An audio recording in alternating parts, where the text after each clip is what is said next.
तेल डाल के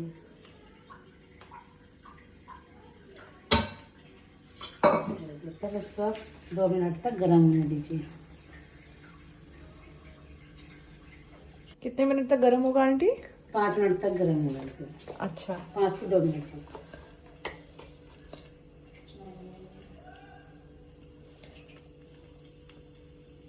इसमें ये पड़ गया है लहसुन, ये मैंने इसको स्लो कर दिया।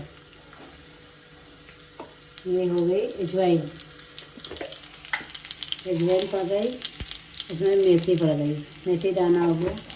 हाँ, और ये हो गया कपूर। गैस बंद करके डालनी होगी? हाँ जी। मैं 1 कप डाल रही। बस फिर इसको ठंडा करके छान लेंगे हम। पूरा से मालिश करोगे तो सारा जकड़ा सीने का, पैर के, हाथ सब पूरा मालिश करोगे, इससे सारा जकड़ा चलेगा।